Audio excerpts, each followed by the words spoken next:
Hello and welcome to Ensemble Conversations with me, Mark Kilmurry. For those who don't know, I am the Artistic Director of the Ensemble Theatre. It's nice to be back talking to you again, although it's sort of bittersweet because here we are again in lockdown, but hopefully we'll be back soon in a foyer having a chat. This morning I'm thrilled to be talking to the chair of our limited board, Graham Bradley. Graham's directorships have included leading companies as well as major multinational governmental and non-profit organisations.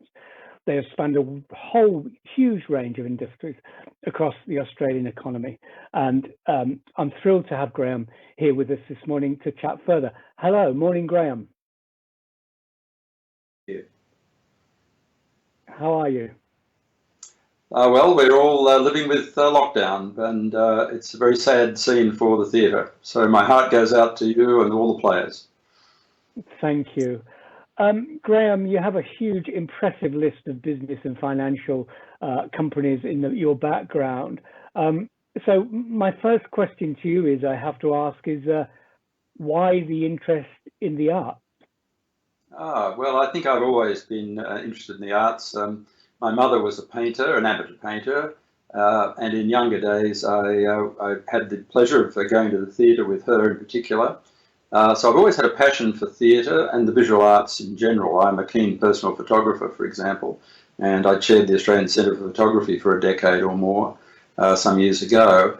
And in my most recent years as a company director, I've found it most rewarding to be involved with a whole range of non-profit organisations, particularly in the arts sector, and those have included service on the board of the Brandenburg Ensemble, about which I'm passionate. I've been involved with the Bell Shakespeare Company for a long period of time, the National Gallery in Canberra, and others, including the State Library of New South Wales now. But I was absolutely thrilled to be approached by Sandra Bates and Peter Lowry to get involved with the ensemble about 5 years ago. Yes, I mean, it's a wide range: telecommunications, energy, retailing, airlines, medical, research. Your background is hugely impressive. But so, if your mother was a painter, but is that where the spark came from? I guess it is your parents have a huge influence on you as a child, and I suppose from there it was always in your life, the arts. Well, there was a time probably in my younger years when I thought maybe an acting career was the right course for me to take. I had a few starring roles in high school theatre, but decided to choose the law as a profession originally, although I've moved from there into corporate management, into CEO roles. And over the last 15 or 16 years, I've had the privilege of chairing quite a number of leading companies, but also being on the board of some very fine organisations, commercial organisations. What I've always been keen to do is to apply some of those commercial skills to the non-profit organisations and the art organisations, for which I'm also passionate, and the ensemble is one of those. The ensemble, you go way back, you and your wife Charlene. Do you remember when you first came to the ensemble and what you saw? I actually don't, but I will tell you it's 40 years or thereabouts. Charlene and I have been married for 45, and I think it would have been in our early years, pre-children, that we would have been first going to the ensemble. We've always lived down here in the Lower North Shore, so it's really been our local theatre for a lot of that time.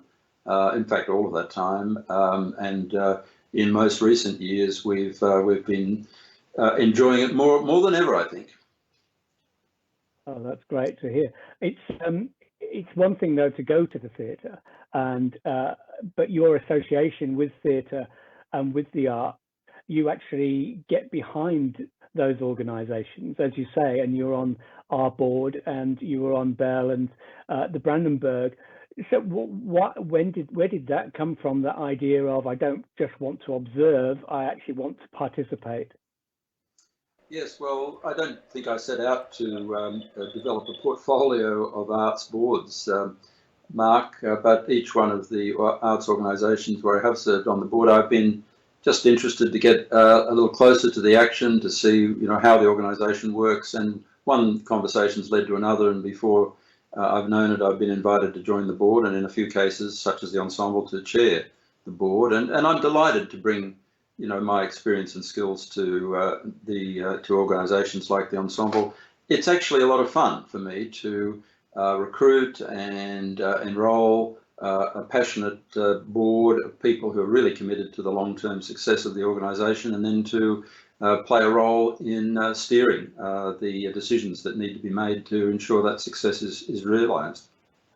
Do you have when you're dealing with an arts board, Graham, and when you're dealing with finance, are there different compartments in the brain to deal with different organisations, or do you think that both are very similar with the way that you approach the work? I think chairing any board is very similar, whether it's a commercial organisation or a not-for-profit organisation or an arts board. There are a lot of individuals on the board. It's important that all of their views are heard, that there's a mutual respect around the table, and out of that diversity of views comes the very best decisions. So I think that the art of being a good director, maybe a good chairman, is very similar, whether you're on a big commercial board or a small arts organisation. The challenges, I think, in smaller arts organisations are every bit as complex as they are in the very largest companies that I'm involved in.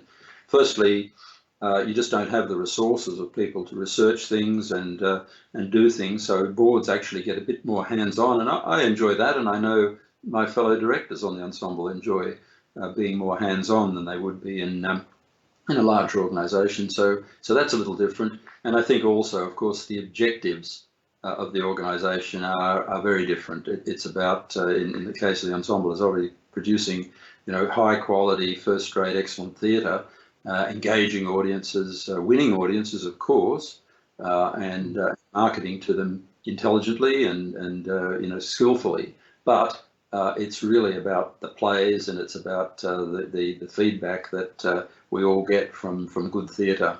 So it's a different objective function, and it can't be measured in dollars and cents. And it must be very rewarding knowing that you're part of the production. When you're in the audience, you think you helped to actually put that production on stage.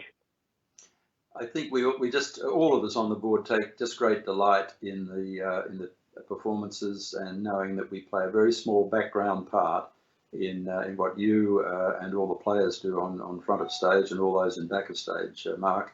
So it's a small role we have. The philanthropy in this country seems to be growing. Do you think that's the future for the arts in this country? I know in America it's all about philanthropy. How about in Australia? Yes, look, I've been looking at this issue for about 25 years, particularly when I was the CEO at Perpetual Trustees, where we had a large number of trusts and bequests that we managed for the arts. And I saw the growth, even then, 15 or 20 years ago, as many Australians who were wealthy wanted to make a contribution of a philanthropic kind. So I think that philanthropy is growing. I think the Ensemble, though, is a remarkable organisation because over nearly more than 60 years, it has virtually not depended on government support. It's dependent upon its subscribers and its people buying tickets, but also on support from supporters, philanthropy. That has come to the fore big time, as you know, Mark, during these last difficult COVID years, and I think that is going to be a big feature of the future. We won't always be able to rely on as much government support as many arts organisations have had. Not the Ensemble. We've had our share, of course, during COVID, and we're very grateful for that. But I think longer term, most of the arts will need to rely on a great deal more coming from philanthropic individuals.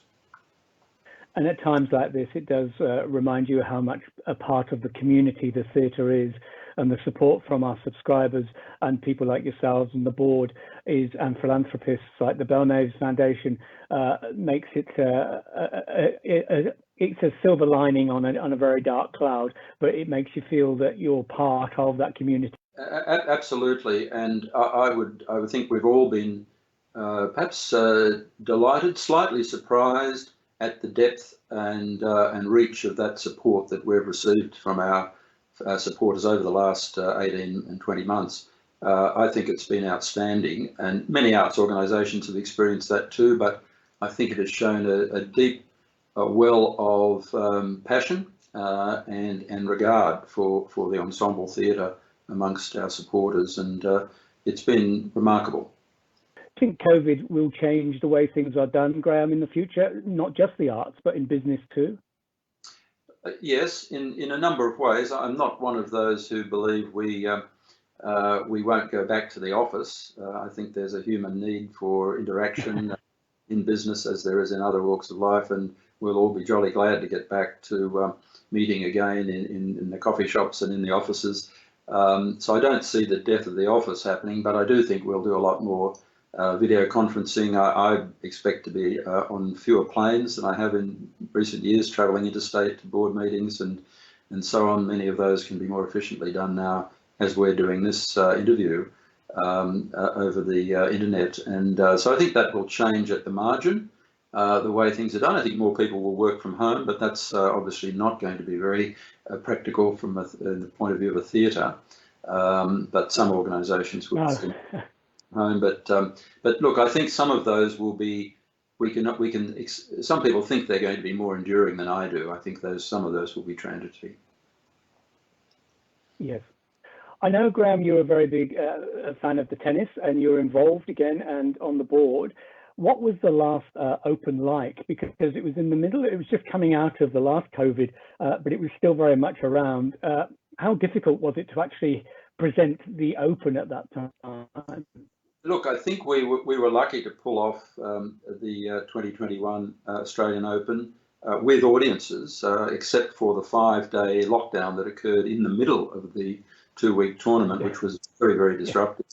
But we were able to have reasonable audiences and certainly almost full stadium for the finals, unlike, unfortunately, the Tokyo Olympics. So we were very lucky to pull that off. We could only do it, however, with significant state government support in that case. And it's going to be more difficult to do that in the future if we are going to have to run Opens with TV-only audiences like the Olympics. That won't work very well from the point of view of the player engagement or the spectator enjoyment. So we've got a big challenge ahead with Australian Open 22. Yes, I can imagine. The Olympics, I think Channel 7 has never been watched as much as it was during lockdown with the Olympics as well in Sydney. It kept us all going. In 22, as they were in previous years, which was pleasing, and that's an important source of the revenue to support a major event like that. So that will continue, but there's a lot that goes on in that wonderful festival down at Melbourne Olympic Park, which was just missing this past year. Yes. And Graham, also, I know you and Charlene were very involved with the Brandenburg, and we have a shared passion for the Brandenburg under the artistic directorship of Paul Dyer, who's just wonderful. It'd be nice to go back and see a concert. I must say I do miss that. Yes, we managed to get a couple in earlier this year, of course. Yes. Last year. And we're all looking forward to going back to the live theatre and the musical events. I think the COVID period has brought home to many of us how events like that and attendance at theatre and the arts has enriched our lives, and how big a gap that leaves when it's turned off so suddenly as it is now.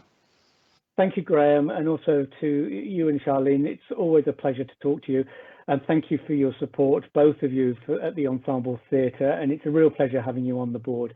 And it's always a pleasure to talk to you. And hopefully soon we'll be in a foyer talking to each other before a play begins just about to open.